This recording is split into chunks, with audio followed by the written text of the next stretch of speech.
अंतरिक्ष से आई खुशखबरी, सूर्य के और पास पहुंचा भारत। आदित्य L1 ने लगाई चौथी सफल छलांग।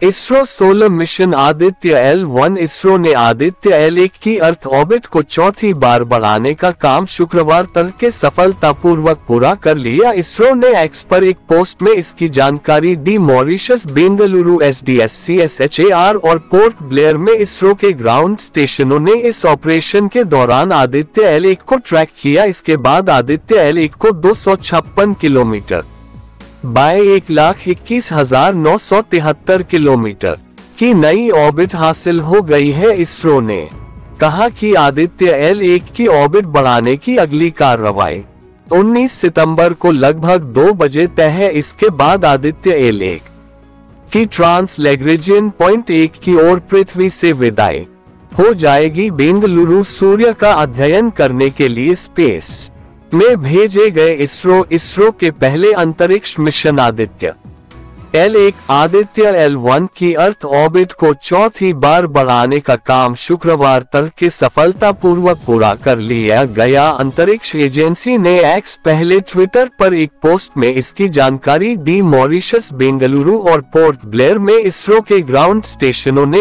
इस ऑपरेशन के दौरान आदित्य L1 को ट्रैक किया, जबकि आदित्य L1 के इंजन के फायर होने के बाद के ऑपरेशनों का सपोर्ट करने के लिए एक परिवहनीय योग्य टर्मिनल मौजूदा वक्त में फिजी में तैनात है। इसके बाद आदित्य L1 को 256 किलोमीटर बाय 1,21,973 किलोमीटर की नई ऑर्बिट हासिल हो गई है। इसरो ने कहा कि आदित्य L1 की ऑर्बिट बढ़ाने की अगली कार्रवाई 19 सितंबर को लगभग 2 बजे तय है। इसके बाद आदित्य L1 की ट्रांसलैग्रेंजियन पॉइंट 1 की ओर पृथ्वी से विदाई हो जाएगी। आदित्य L1 पहली भारतीय अंतरिक्ष आधारित वेधशाला है जो पहले सूर्य और पृथ्वी के लैग्रेंजियन पॉइंट L1 के चारों ओर एक ऑर्बिट में सूर्य का अध्ययन करेगी। लैग्रेंजियन पॉइंट पृथ्वी से लगभग 15 लाख किमी दूर स्थित है। आदित्य L1 की ऑर्बिट को बढ़ाने का पहला, दूसरा और तीसरा चरण क्रमश 3, 5 और 10 सितंबर को सफलतापूर्वक पूरा किया गया था।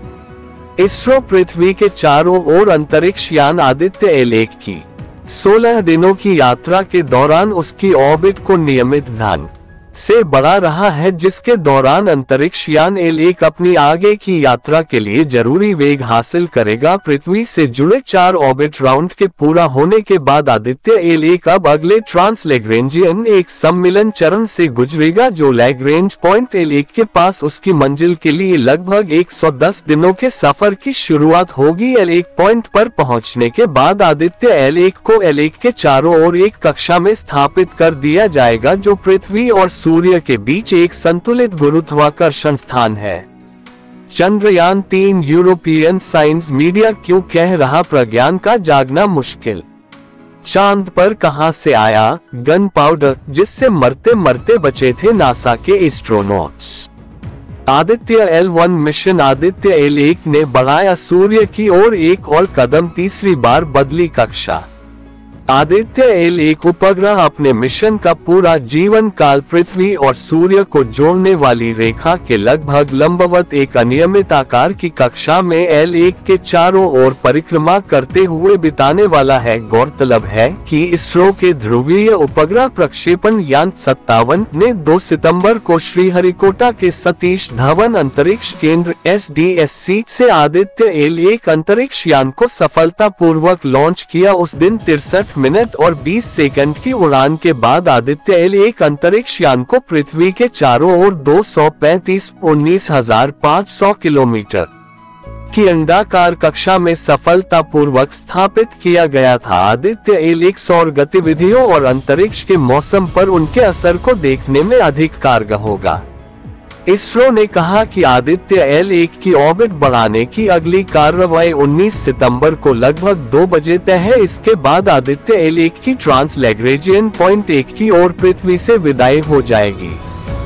आदित्य L1 पहली भारतीय अंतरिक्ष आधारित वेधशाला है जो पहले सूर्य और पृथ्वी के लैग्रेंजियन पॉइंट L1 के चारों ओर एक ऑर्बिट में सूर्य का अध्ययन करेगी। लैग्रेंजियन पॉइंट पृथ्वी से लगभग 15 लाख किमी दूर स्थित है। आदित्य L1 की ऑर्बिट को बढ़ाने का पहला, दूसरा और तीसरा चरण क्रमश 3, 5 और 10 सितंबर को सफलतापूर्वक पूरा किया गया था।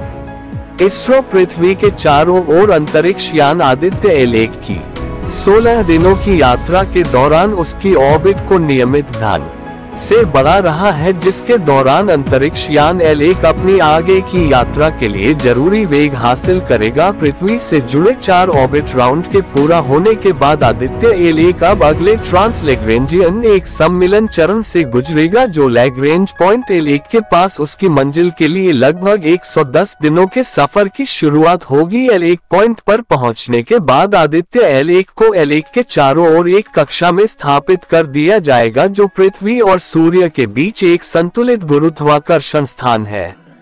उपग्रह अपने मिशन का पूरा जीवन काल पृथ्वी और सूर्य को जोड़ने वाली रेखा के लगभग लंबवत एक अनियमित आकार की कक्षा में L1 के चारों ओर परिक्रमा करते हुए बिताने वाला है। गौरतलब है कि इसरो के ध्रुवीय उपग्रह प्रक्षेपण यान 57 ने 2 सितंबर को श्रीहरिकोटा के सतीश धवन अंतरिक्ष केंद्र SDSC से आदित्य L1 अंतरिक्ष यान को सफलतापूर्वक लॉन्च किया। उस दिन 63 मिनट और 20 सेकंड की उड़ान के बाद आदित्य L1 अंतरिक्ष यान को पृथ्वी के चारों ओर 235-19,500 किलोमीटर की अंडाकार कक्षा में सफलतापूर्वक स्थापित किया गया था। आदित्य L1 सौर गतिविधियों और अंतरिक्ष के मौसम पर उनके असर को देखने में अधिक कारगर होगा। इसी प्रकार नए नए वीडियो देखने के लिए हमारे चैनल को लाइक शेयर सब्सक्राइब करें।